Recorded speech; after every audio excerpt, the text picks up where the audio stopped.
Hello, everyone.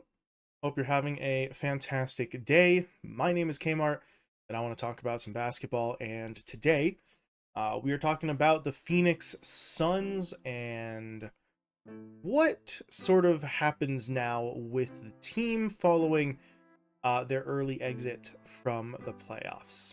So, uh, if you didn't know before, sorry for the spoiler, but the Suns got swept by Minnesota. They are the first team eliminated from that playoff bracket. Quite frankly, the series loss is not really unexpected for Phoenix. Right? They were the lower seed. They had some issues, and they were playing up against a Timberwolves squad that technically was the 3 seed in this matchup, but had been competing for that number 1 seed and basically lost it on the final day of the season in that race between themselves, Denver, and OKC. So the Timberwolves were expected to win this series with relatively little difficulty, but I think most people, including myself, expected the Suns to put up more of a fight than this, right? To not get swept, if nothing else. But they did indeed get swept. Part of the reason why is this Suns team didn't really do much of what they were built to do. Gonna keep this section short because I do kind of want to get to the other non-play issues for the Suns, but in terms of their offense, they had built up their name on scoring and efficiency. In the regular season, they were 10th in points scored. They were 5th in both field goal percentage and 3-point percentage. All three went down in the playoffs. Not by massive margins, but obviously by enough to affect the team's performance overall. Star players were left to sort of win the game on their own. You got a combined 70.8 points per game from Durant, Booker, and Beal, which sounds good on paper, but there wasn't much help coming from the bench. 21.5 bench points per game was 8th among those 16 playoff teams. No player on the Suns other than Durant, Booker, and Beal averaged more than 8 points in the series. So you either had to choose between staggering the minutes and the rotations of your big three or putting out a bench unit that really could not score at all. And that becomes an even bigger issue when you take a look at Phoenix's defense and you see that there basically wasn't any. Defense was already sort of a weak point for the Suns, and it was even weaker in the playoffs. Phoenix allowed 113.2 points per game in the regular season, which was 13th, still slightly above average, but not great. Against Minnesota in that 4-game series, they allowed 118.3 points, which was dead last among playoff teams, at least at the time that the Suns got eliminated. Obviously, those stats could change as the playoffs go on, but for right now, it was the worst scoring defense in the postseason.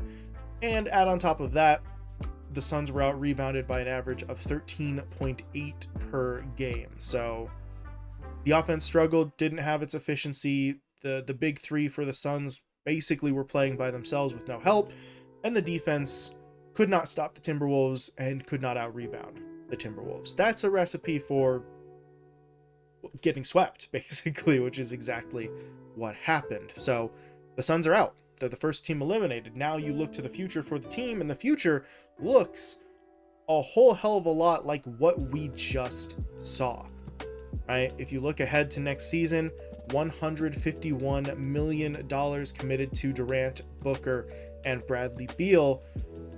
Plus, you need to start taking into account some of the other guys. The biggest one here, another $18.1 million committed to Yusuf Nurkic, who really kind of felt like he faded in and out of relevance for the Suns in the regular season as well as the playoffs. So you also need to take into account Grayson Allen, who the team like 2 weeks ago agreed to an extension with, something in the realm of 4 years and $70 million.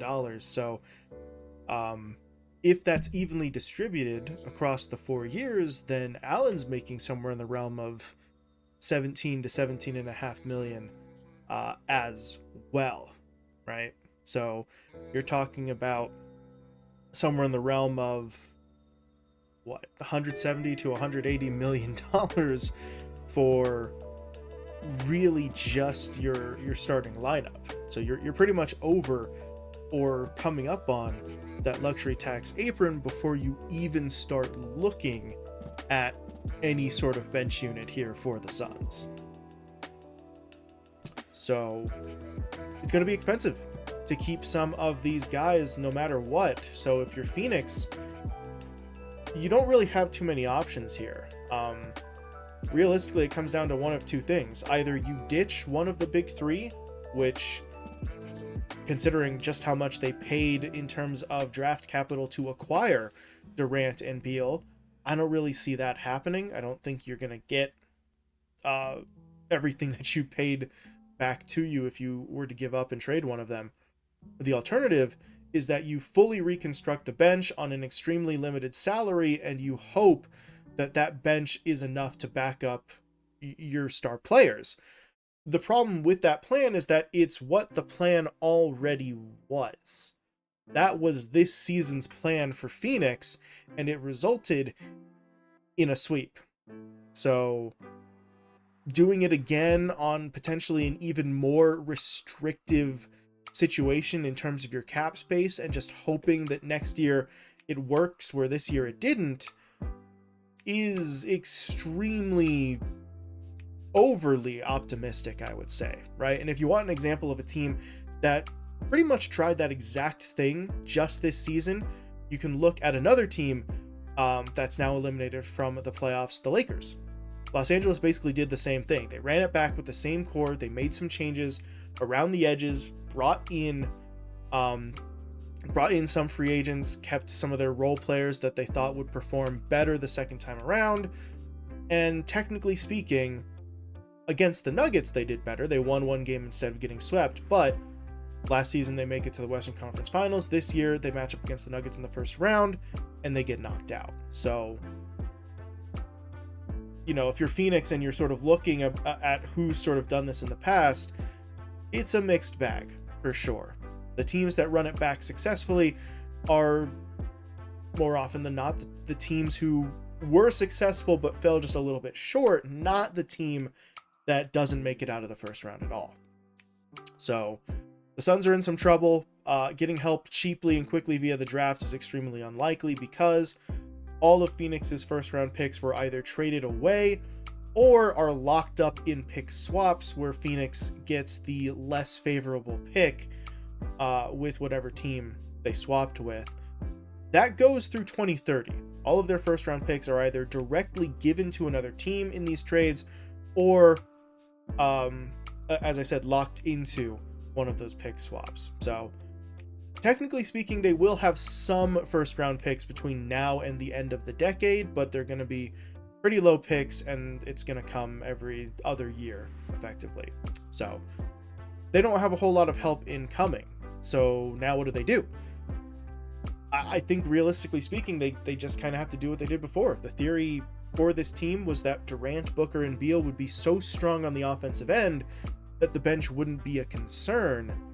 Your bench would really just need to have, you know, a league average defense and maybe the occasional outside shooting touch. That didn't really work for them in the playoffs. And yes, I know Grayson Allen went down, only played like 1 or 2 games. That probably did affect the game plan a little bit, but in a 4-0 or 0-4 sweep against Minnesota, considering how well the Timberwolves played, I'm not sure Grayson Allen would have made enough of a difference by himself. He certainly would have helped. Don't know if it would have been enough to save the team. But now the Suns have to go back to the drawing board. They have to basically try and do the same strategy they did this season, but hope for better results.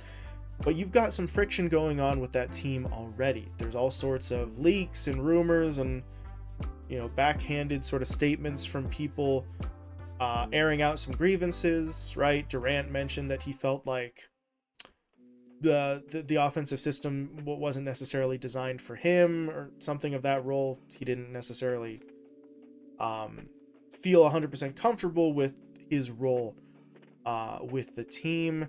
You've got people having issues from players to coaches to even some comments I saw from people in the front office sort of complaining about the Suns owner, even.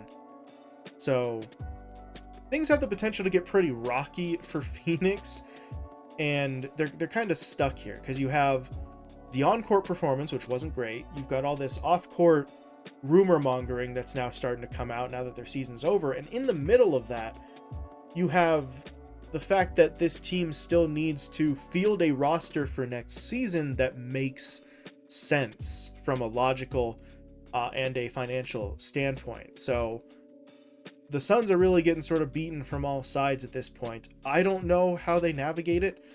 I think for now, the answer for Phoenix is probably do nothing and wait, because with a lot of teams still in the playoffs actively, you're not really sure what the free agent or trade market might look like. But Phoenix might have to do something, because if they don't and they just come back with basically this same roster again, I don't really know if things get better for them. But we'll see. Rough situation for Phoenix, but it's a situation of their own making. They did put themselves in this position, so now they've got to try to make it work. But either way, please feel free to let me know what you think. How do you think Phoenix solves this? Is there some sort of change you believe that they could make, or do they just have to try and run it back with what they've got? But as I said, please feel free to let me know what you think. But other than that, thank you all so much for watching, and I will talk to you later.